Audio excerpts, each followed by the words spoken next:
Okay, let's talk about the correlational research design. A correlational research design, it is a non-experimental quantitative approach that examines the relationship between two or more variables as they naturally occur. So without the researchers manipulating or controlling any of them. So hindi tayo nag-experiment dito sa correlational research, but hindi rin walang manipulation, walang controlling of the variables. So kung ano lang 'yung nangyayari, 'yun lang ang ating ah, ite-test or titingnan kung sila ba ay merong association. So in correlational research design, the researcher measure two or more quantitative variables from the same group of participants. So kung napansin nyo, gumagamit tayo ng quantitative variables. So numbers siya, no? Dalawang variables na numbers. Sa halimbawa, age and height, age and weight. Okay? So the goal is to determine whether how strongly or in what direction the variables are related. So the results are typically expressed using correlation coefficient that ranges from -1 to +1, indicating the strength and direction of the relationship. So ang correlational research design po ay hindi siya nagmamanipulate ng isang research. So gumagamit lamang ng mga variables na kung saan ay inaalam lang din ang kanilang association, ngunit hindi ito nag-establish ng causation. So they can only show that the variables are associated and can be used for prediction or generate hypothesis for later experimental work. So, ang mga common types ng correlational research design ay pwedeng explanatory for predictions. So, describe how strongly variables like study time and science achievement, if meron silang relation sa isa't isa. Ang prediction designs naman, identify which variables or motivation best predict an outcome. So, pwede nating makuha yung motivation level nila kung may kinalaman ba yon sa kanilang mga test score. So, kung mababa ba ang kanilang motivation level, ay mababa rin ba ang kanilang test score. So, tinitingnan kung meron bang relationship ang motivation sa mga test scores. But it doesn't mean na mababa ang test score ay dahilan lang sa motivation. There are still other factors that causes to decrease the test scores. Not only motivation, it just shows kung meron bang association ang motivation. That could be one effect of having negative test scores. So maraming mga dahilan kung bakit bumababa ang test scores, at hindi lamang ito motivation or hindi lamang prior knowledge. So in correlational research, kumukuha tayo ng isang factor na sa tingin natin ay posibleng makaapekto doon sa dependent variable. So, ginagawa natin 'to upang makita natin yung mga pattern. So, the data are commonly collected sa pamamagitan naman ng mga survey, test, records, or kaya naman ay pwede rin sa mga questionnaire. And then ina-analyze siya sa pamamagitan ng mga inferential statistics that are related to correlation, correlational, katulad ng Spearman, katulad din ng multiple regression. Ano naman ang causal comparative research design? Ang causal comparative research design ay tinatawag din siyang ex post facto design, and this is a quantitative research method na inaalam ang cause and effect relationship ng dalawang variables na hindi rin minamanipulit ang mga variable. Dito sa causal comparative, pinagko-compare yung dalawang grupo at tinitingnan din ang possible causes ng kanilang pagkakaiba.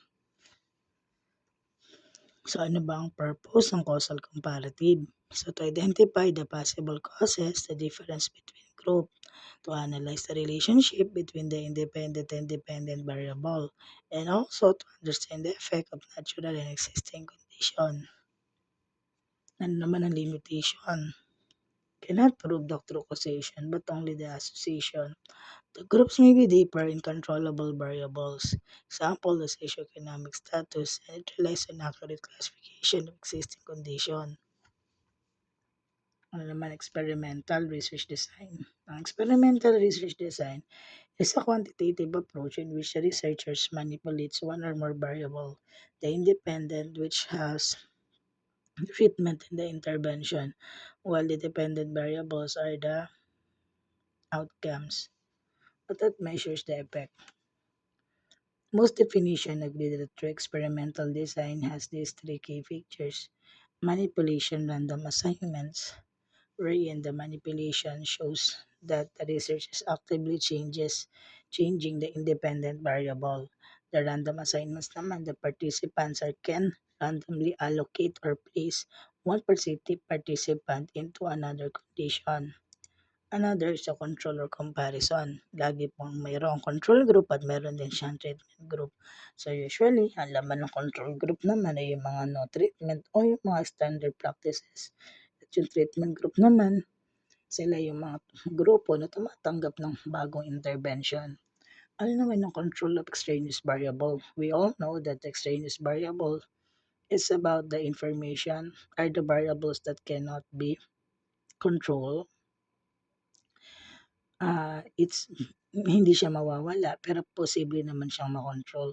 This extraneous variable must be identified by the by the researchers because extraneous variables can also can affect the dependent outcome. Because of the controls, experimental designs are the primary quantitative method for establishing the causality rather than just association. Ano naman ang quasi-experimental research design? Ang quasi-experimental research design is a type of research that resembles true experimental design, ngunit kulang naman ng assignment ng participant. Anong ginagawa sa quasi-experimental?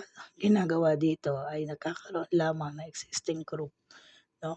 Ang participant in random way. So, ang isang researcher ay hindi pwedeng maglipat ng participant into another group. Ang pwede lang niyang gawin ay piliin kung sinong grupo ang tatanggap ng bagong intervention. Anong meron sa quasi-experimental? Sa quasi-experimental, nagkakaroon ng manipulation ng independent variable, ngunit wala namang random assignment dahil pre-existing na ang group. Meron ding partial control. Ang ibig sabihin nun, ang researchers ay sumusubok na magkaroon ng minimized bias but hindi naman kayang i-eliminate lahat. Meron ding outcome measurement. Ang dependent variable ay mini-measure after ng intervention. Ano ba ang mga halimbawa? Sa hospital, pwede magkaroon bagong protocol at ang protocol na 'to ay ibibigay sa isang grupo sa ward at ang kabilang ward naman ay hindi magkakaroon ng bagong protocol, ngunit susundin ang panibagong protocol. So ginagamit ang mga ganitong, research upang malaman kung ang isang protokolo, isang intervention ay pagkukumparahin kung possible ba o hindi siya possible. So sa community, um puwede maglagay ng isang recycling campaign in one district, ang ibang kabila naman ay wala. Ano naman ang gustong malaman ng researcher dito? To compare the recycling rates between the two district. Okay, historical research design. Ang historical research design naman is investigation of past events using the records and documents and artifacts and interpret explain historical phenomena. It aims to reconstruct the past objectively and provides insights into when why certain events occurred. So it involves the collecting and verifying and analyzing the data from historical records, sources to draw conclusion about causes and effect and patterns over time. So sinasama ko din itong historical research kasi kailangan din naman sa science, no, sa mga anthropology, sa mga nag-aaral ng mga fossils na kung saan ay pinagtitibay ang kaalaman ukol sa siyensya base sa mga nakaraan. Sa mga halimbawa nito upang mapatunayan ang mga ang katotohanan sa meron tayo sa ngayon, yung mga materyal na meron tayo ngayon, ay posibleng gumamit ng mga historical research. So, may mga researchers na in line with science upang malaman, example, yung evolution ng tao. So, gumagamit ng mga historical research design done so that to understand the origin and to analyze the cause and effect relationship between past and present condition. So to preserve and interpret the historical data so that it can able to understand to inform the current decision by learning from past experiences.